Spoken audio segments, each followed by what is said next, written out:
नमस्ते दोस्तों, आप सभी का स्वागत है मेरे चैनल पर एक बार फिर से। आशा करता हूँ आप सभी ठीक होंगे। दोस्तों आज मैं एक नया वीडियो लेके आया हूँ जो बहुत ही अच्छा वीडियो है। आप सबको उम्मीद करता हूँ बहुत अच्छी जानकारी मिलेगी। तो चलो शुरुआत करते हैं अपन इस वीडियो की। दोस्तों अपन आज बात करेंगे एक बहुत बड़े हिंदू शासक, हिंदू सम्राट बोले जाने वाले महान नायक पृथ्वीराज चौहान की, जो कि बहुत ही जहाँ हिंदू शासकों का नाम होता है लिया जाता है, सबसे पहले उन्हीं का नाम लिया जाता है। तो दोस्तों शुरुआत करते हैं सबसे पहले पृथ्वीराज के जीवन परिचय की। दोस्तों भारत की धरती के ऊपर बहुत सारे वीरों ने जन्म लिया। उन्होंने इस धरती की आन बान शान के लिए कईयों ने अपनी जीवन की आहुति दे दी। ऐसे ही वीरों में पृथ्वीराज चौहान का नाम भी लिया जाता है, जो कि चौहान वंश के शासक थे और उन्हें आखिरी हिंदू शासक भी बोला जाता है। उन्होंने मात्र 11 वर्ष की उम्र में पिता की मृत्यु के बाद दिल्ली और अजमेर का शासन संभाला और उसका विस्तार भी किया था। दोस्तों महान सूरवीर पराक्रमी योद्धा पृथ्वीराज चौहान का जन्म 1149 में पाटन गुजरात में हुआ था।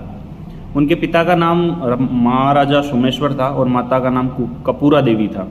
ठीक है, इनके पिता अजमेर के राजा थे। 11 वर्ष की उम्र में ही इनके पिता की मृत्यु हो गई और उनके बाद में उन्होंने छोटी उम्र में ही कार्यभार संभाल लिया था और अजमेर के उत्तराधिकारी बने थे। दोस्तों पृथ्वीराज का जन्म नहीं हुआ, उससे पहले उनके पिता की शादी के 12 वर्ष के बाद में पृथ्वीराज चौहान का जन्म हुआ था। तो इसके कारण अजमेर में कई लोगों की इच्छा थी कि अजमेर का राज्य उनको मिले और कई लोगों की मंशा थी कि अजमेर का कुनबा उनको ही मिले, परंतु पृथ्वीराज का जन्म हो गया और लोगों ने उनको मारने के कई षड्यंत्र किए। लेकिन पृथ्वीराज एक कुशल शासक बन के निकले और जनता की जो भी उम्मीदें थी जनता को, उन पर खराब उतरे। दोस्तों पृथ्वीराज ने सरस्वती कंठाभ्रमण विद्यापीठ से शिक्षा ली थी। पृथ्वीराज चौहान ने युद्ध की भी शिक्षा ग्रहण की और आगे चलकर एक कुशल योद्धा बने। इन्हें बचपन में और बाद में भी राय पिथौरा के नाम से भी जाना जाता है। बचपन से ही वो कुशल योद्धा थे। अपने बाल्यकाल में ही शब्दवेदी बाण विद्या का अभ्यास किया करते थे और उनको अब शब्दवेदी जो बाण विद्या थी उसमें वो कुशल हासिल था। इसके जरिए बिना देखे आवाज़ के आधार पर बाण चला के किसी भी चीज़ पर वार कर सकते थे और सटीक निशाना लगा सकते थे।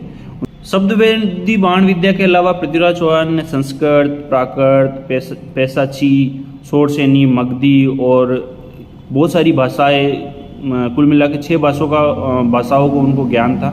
इसके अतिरिक्त उन्होंने मीमांसा, वेदांत, पुराण, इतिहास, सैन्य विज्ञान, गणित और चिकित्सा शास्त्र का भी ज्ञान लिया। ये अश्व और हाथी नियंत्रण विद्या में भी माहिर थे। दोस्तों पृथ्वीराज चौहान की जो माताजी थी कपूरा देवी, वो अपने पिता की एकमात्र संतान थी, जो कि उस टाइम पे दिल्ली के महाराजा थे। उनका नाम था अनंतपाल जी, जो दिल्ली पे राज करते थे। उनको ये चिंता खाई जा रही थी कि उनकी मृत्यु के बाद उनके साम्राज्य का कार्यभार कौन संभालेगा।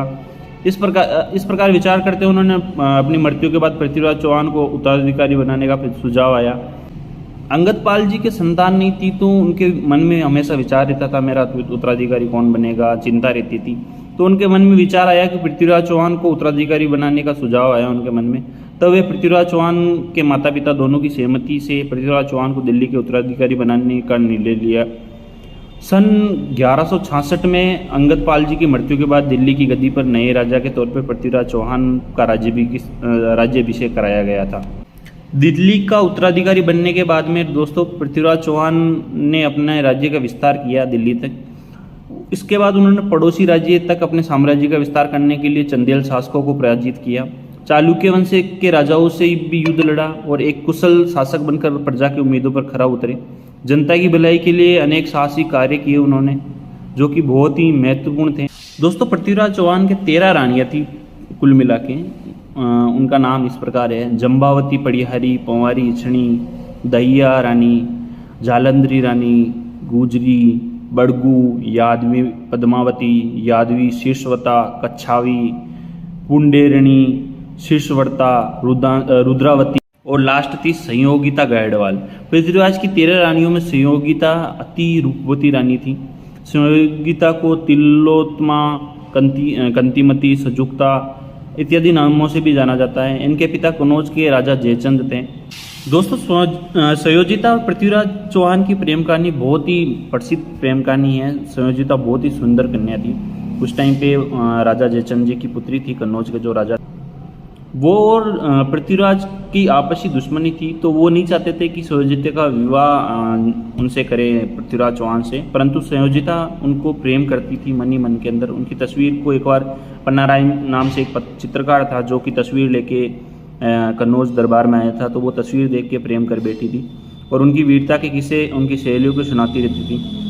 तो उस टाइम पे राजा थे जयचंद, तो उन्होंने एक स्वयंवर रखा था और उसमें आसपास के जितने भी राजकुमार थे सभी को बुलाया था, परंतु उन्होंने पृथ्वीराज को नहीं बुलाया था। पृथ्वीराज से उनकी दुश्मनी थी, तो उन्होंने पृथ्वीराज चौहान का अपमान करने के लिए उनका जो मुख्य द्वार था वहाँ पर पृथ्वीराज चौहान का पुतला बना दिया ताकि अपमान दे सके उन लोग। परंतु संयोजिता किसी राजकुमार को पसंद न करके जो माला होती है वो पृथ्वीराज चौहान को पहना देती है और पृथ्वीराज चौहान को पहले ही पत्र लिख देती है कि मेरे को आप अगवा कर ले, अपहरण कर ले मेरा। और उसी टाइम पे पृथ्वीराज चौहान आ जाते हैं और उसको अगवा करके ले जाते हैं। ये उनकी बहुत ही अच्छी प्रेम कहानी है, ये काफ़ी पुस्तकों के अंदर मिलती है। दोस्तों, पृथ्वीराज चौहान के साथ साथ में एक चंद्रबद्दाई का नाम भी लिया जाता है। चंद्रबद्दाई जो कि पृथ्वीराज के बचपन के मित्र थे, ये पृथ्वीराज के दरबारी कवि भी थे। चंद्रबद्दाई ने पृथ्वीराज चौहान के आत्मा आधारित पृथ्वीराज राजसो नाम का एक ग्रंथ लिखा था। दोस्तों, जहाँ पृथ्वीराज का नाम लिया जाता है वहाँ मोहम्मद गोरी का नाम भी लिया जाता है। मोहम्मद गोरी को पृथ्वीराज चौहान ने 18 बार मोहम्मद गोरी के साथ में युद्ध लड़ा था और 17 बार उसमें मोहम्मद गोरी को हराया था। पृथ्वीराज चौहान और मोहम्मद गोरी का जो प्रथम युद्ध हुआ था वह सरहंद किले के पास तराई नामक स्थान पर हुआ था। पृथ्वीराज चौहान और मोहम्मद गोरी के बीच प्रथम युद्ध पंजाब तक अपने शासन को फैलाने के दौरान हुआ था। पृथ्वीराज चौहान ने पंजाब में भी अपने राज्य का विस्तार फैलाने का निर्णय लिया था उस टाइम पे, उस चक्कर में वो युद्ध हुआ था। लेकिन उस समय संपूर्ण पंजाब पर मोहम्मद गोरी का शासन था, जिसके कारण पृथ्वीराज चौहान के लिए बिना मोहम्मद गोरी से लड़े पंजाब पर शासन करना नामुमकिन था। उस युद्ध के अंदर पृथ्वीराज चौहान एक भारी सेना लेकर मोहम्मद गोरी के ऊपर आक्रमण करता है और उसमें मोहम्मद गोरी हार जाता है। पृथ्वीराज चौहान पंजाब पर शासन करने लगते हैं उस टाइम पे। उसके बाद भी मोहम्मद गोरी ने कई बार पृथ्वीराज चौहान पर आक्रमण किए, लेकिन हर बार उनको हार का सामना ही करना पड़ा था। लेकिन अंत के अंदर जब मोहम्मद गोरी को पृथ्वीराज चौहान और जयचंद की दुश्मनी के बारे में पता चलता है, तब वह जयचंद की सहायता से दोबारा पृथ्वीराज चौहान पर आक्रमण करता है।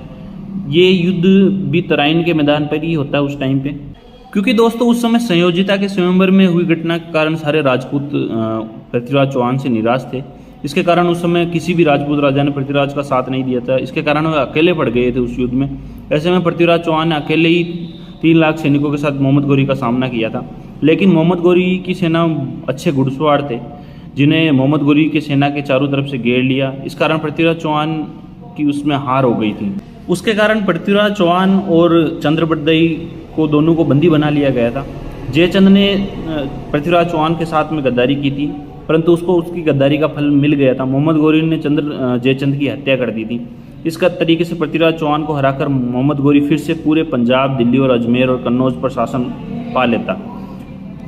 दोस्तों, उस युद्ध में पृथ्वीराज को पराजित करने के बाद मोहम्मद गोरी चौहान और चंद्रबद्दाई को बंदी बनाकर अपने राज्य ले जाता है, जहाँ पर वे पृथ्वीराज चौहान को बहुत यातनाएं देता है। यहाँ तक कि गर्म लोहे की सरिये से पृथ्वीराज चौहान की आंखों को भी जला देता है, जिससे पृथ्वीराज चौहान अपनी आंखों की रोशनी खो देते हैं। उसके बाद मोहम्मद गोरी पृथ्वीराज चौहान की मृत्यु से पहले उनकी आखिरी इच्छा पूछते हैं। तब चंद्रबद्दाई की सलाह पर पृथ्वीराज चौहान शब्दभेदी बाण चलाने के कर्तव्य प्रदर्शन की इच्छा प्रकट करता है उस टाइम पे। तब चंद्रबद्दाई एक श्लोक, जो कि जहाँ पृथ्वीराज चौहान का नाम लिया जाता है, वो श्लोक बोलते हैं। 4 बांस 24 गज अणगुल अष्ट प्रमाण, ता ऊपर सुल्तान मत चुके चौहान। पढ़ते ही उसके जरिए पृथ्वीराज चौहान को एक संकेत देते हैं। मोहम्मद गोरी कितनी ऊंचाई पर बैठे हैं ताकि पृथ्वीराज चौहान उनकी जो ऊंचाई है उस पर निशाना छोड़ सके, इसका उसमें संकेत मिल जाता है उनको। उसी संकेत पर पृथ्वीराज चौहान बाण छोड़ते और एक ही बाण में गोरी के मस्तिष्क को भेद देता है। उसके अंत के बाद में अपनी दुर्दशा से बचने के लिए पृथ्वीराज चौहान और चंद्रबद्दाई एक दूसरे की हत्या कर लेते हैं, परंतु वो किसी के हाथों मरते नहीं हैं। इस तरह 1192 में पृथ्वीराज चौहान की मृत्यु हो जाती है।